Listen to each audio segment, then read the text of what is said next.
नमस्कार, खबरों का पंचनामा देख रहे हैं आप। मैं हूं आपके साथ पूजा।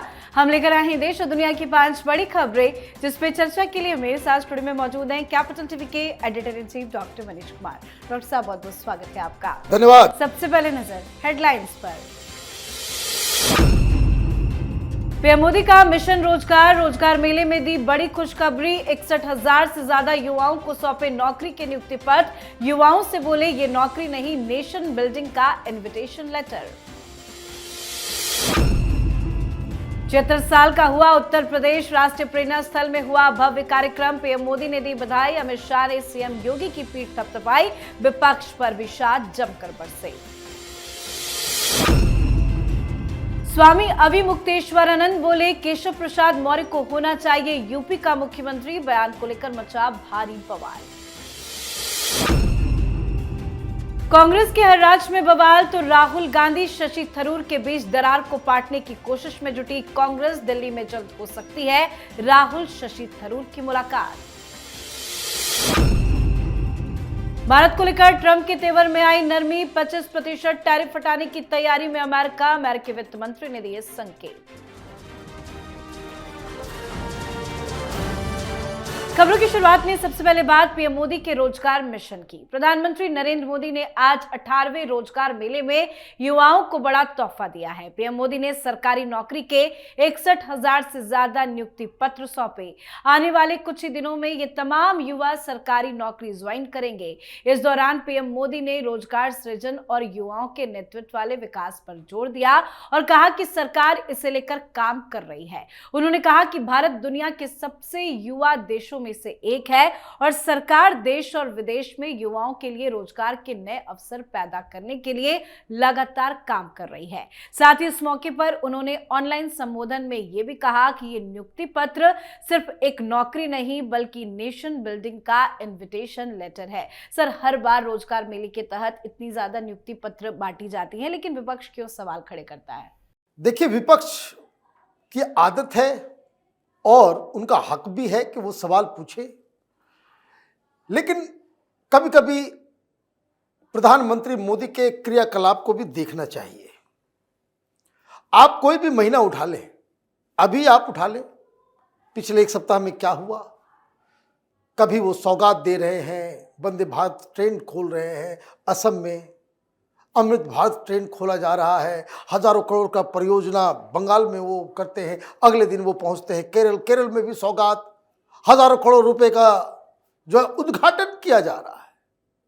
तमिलनाडु पहुंचते हैं, फिर वही काम, और आज लगा कि कोई रेस्ट करेंगे, सैटरडे है, मालूम चला 61,000 लोगों को जो है नौकरियां दे रहे। दिस इज जो प्रधानमंत्री मोदी को बाकी के नेताओं से अलग करता है। लोग बात नहीं करते, लोग इसकी तरफ ध्यान नहीं देते।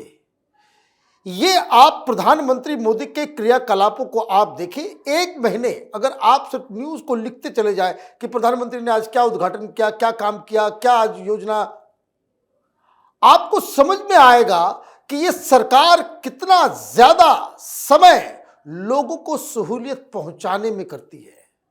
और यही फर्क राहुल गांधी और विपक्ष के नेता नहीं समझ पाते कि ये सरकार वाकई जनता के लिए लगातार काम करती नजर आती है। जी, अब बात उत्तर प्रदेश की।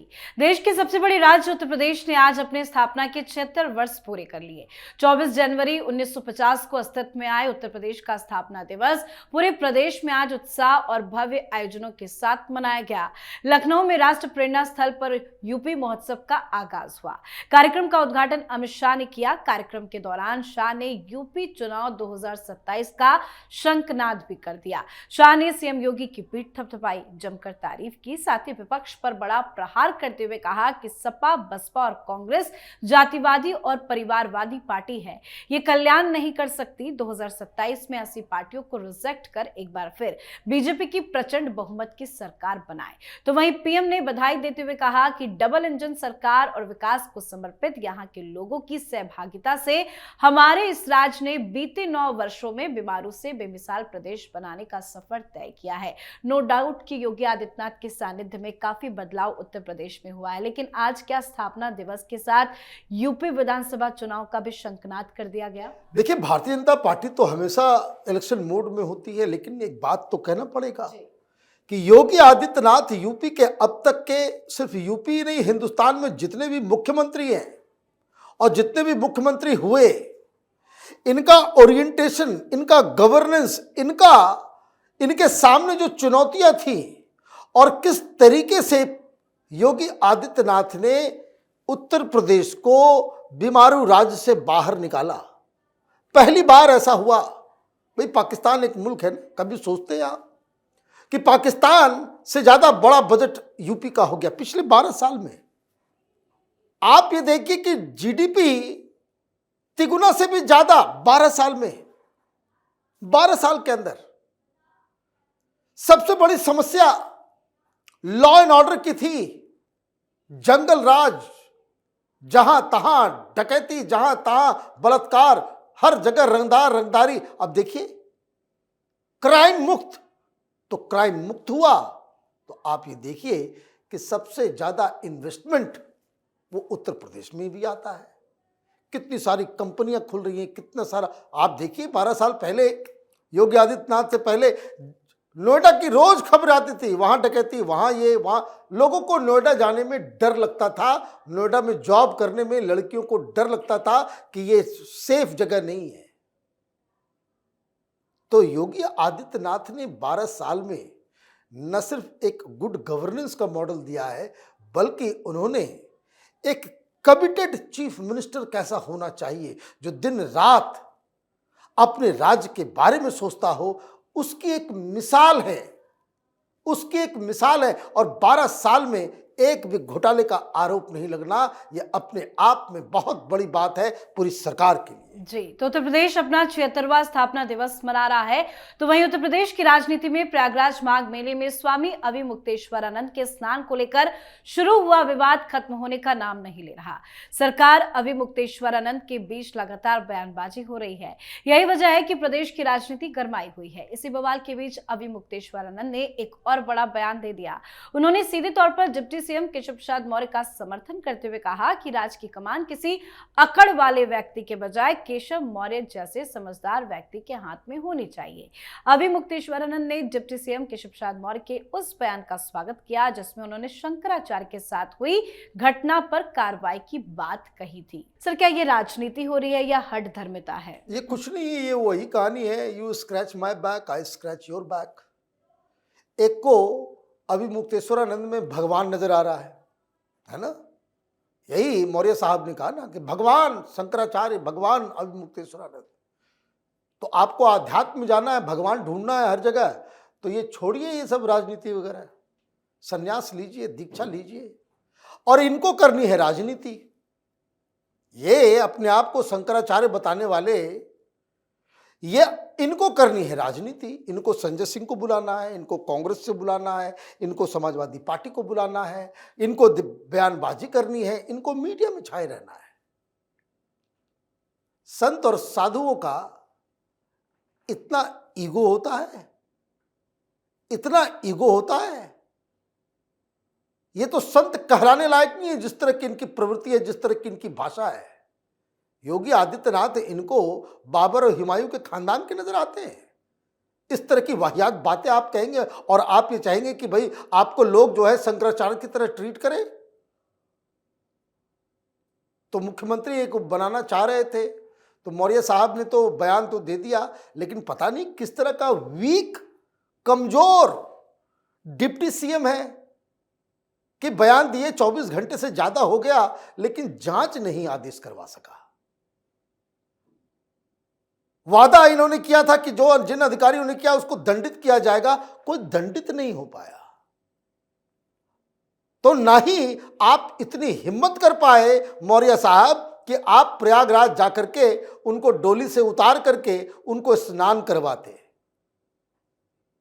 तो ये सब आप ये समझिए, योगी आदित्यनाथ के सामने ये सब जीरो बटा सन्नाटा है। जी, चलिए बढ़ते हैं आगे। अलग अलग राज्यों में कांग्रेस के अंदर बवाल मचा हुआ है। बवाल को खत्म करने के लिए दिल्ली में लगातार बैठकें भी हो रही है, पर कांग्रेस के दिग्गज नेता शशि थरूर का राज्य प्रदेश कांग्रेस समिति की बैठक से गायब रहने पर केरल से दिल्ली तक हड़कंप सबसे ज्यादा मचा हुआ है। बवाल के बीच सांसद शशि थरूर ने कहा कि चिंताओं को सीधे पार्टी लीडरशिप तक पहुंचाना बेहतर है। साथ ही खबर यह भी सामने आई है कि राहुल गांधी के कार्यालय ने थरूर से संपर्क कर बैठक में उनकी अनुपस्थिति का कारण पूछा है। बताया यह भी जा रहा है कि थरूर अगर बैठक में शामिल होते तो राहुल गांधी उनसे मिलकर तनाव कम करने की कोशिश करते। तो दूसरी तरफ थरूर के खेमे ने सूचित किया है कि वो 28 जनवरी को संसद सत्र के लिए दिल्ली में होंगे और उम्मीद है कि दोनों नेता जल्द ही मुलाकात करेंगे। सर, विवाद और गहमा गहमी तो काफी दिनों से है, लेकिन क्या ये मुलाकात होगी और सॉर्ट आउट हो जाएगा? देखिए, मुलाकात तो हो ही सकती है, पार्लियामेंट सेशन शुरू होने वाला है 1-2 दिन में। जी, आपको अपने एमपी से बातचीत करना है, ये क्या इतना बड़ा न्यूज़ क्रिएट किया जाएगा कि राहुल गांधी के दफ्तर ने फोन किया? क्या आप बताएं, आप क्यों नहीं आए? बड़े पूरी दुनिया जान रही है क्यों नहीं आए। आपने नाम क्यों नहीं लिया? आपने प्रोटोकॉल क्यों तोड़ा? आपने उनकी बेइज्जती क्यों की? ये सारी दुनिया जान रही है। और उन्होंने तो पहले ही कारण बता दिया, कोई लिट फेस्ट था, वहां उनको जाना था। आपको पार्लियामेंट छोड़ के थाईलैंड जाना होता है, वियतनाम जाना होता है, तो आप वेट करते हो क्या? आप वेट नहीं करते भाई। आप देखिए, डिफेंस कमेटी गई बसंत पंचमी के दिन अयोध्या, आप गए नहीं गए?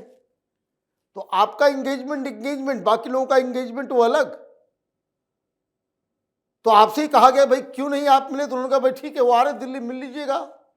And I am dead sure Rahul Gandhi will not call him. आप समझिए कि ईगो वाला मसला है ना। और ये सारी चीजें इसलिए भी हो रही है क्योंकि कांग्रेस पार्टी केरल के अंदर में, जो कहते हैं ना, टुकड़ों टुकड़ों में बटी हुई है।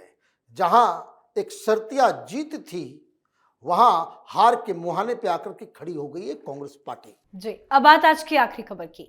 भारत अमेरिका के बीच ट्रेड डील को लेकर तनाव के बीच अमेरिकी वित्त मंत्री स्कॉट बेसेंट ने बड़ा बयान दिया है। उन्होंने दावोस के एक सम्मेलन में संकेत दिया कि ट्रंप सरकार रूस से तेल खरीदने के कारण भारत पर लगने वाले अतिरिक्त 25% टैरिफ में कटौती कर सकती है। उन्होंने ट्रेड डील को लेकर जारी बातचीत पर कहा कि अगर हालात अनुकूल रहे और बातचीत आगे बढ़ी तो अमेरिका भारत को टैरिफ में राहत दे सकता है। तो अगर ट्रंप प्रशासन ऐसा कोई फैसला लेता है तो ये भारत के लिहाज से गुड न्यूज होगी। सर, क्या लगता है 25% का टैरिफ कम होगा? देखिए, वो कम तो इनको करना ही है।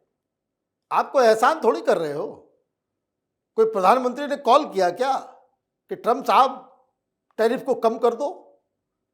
Did we say that? No. आप अपने ही गड्ढे में फंसते चले जा रहे हो। आपको ये समझ में आ रहा है कि आपके टैरिफ का जो रियल इंपैक्ट है वो उस दिन खत्म हो जाएगा जिस दिन ईयू के साथ 27-28 देशों के साथ जब भारत उनके साथ फ्री ट्रेड एग्रीमेंट करेगा। आपको टाटा बाय बाय। भाई, उसके आंकड़े भी तो आ रहे हैं ना। क्या हमारा ओवरऑल टोटल एक्सपोर्ट कम हुआ? क्या नहीं हुआ। क्या हमारी इकोनॉमिक ग्रोथ जो है वो स्टैग्नेंट हो गई? क्या नहीं हुआ। आपके ही आईएमएफ, आपके ही वर्ल्ड बैंक, आपके ही तमाम एजेंसियां वो ये कह रही कि फास्टेस्ट ग्रोइंग इकोनॉमी अभी भी इंडिया है, आगे भी रहेगा। तो आपके इस टैरिफ का जो डर, आप अपने डोमेस्टिक कंजम्पशन के लिए आप ये कह रहे हो, और पता नहीं किस तरह से मीडिया इसको पेश कर रहा है।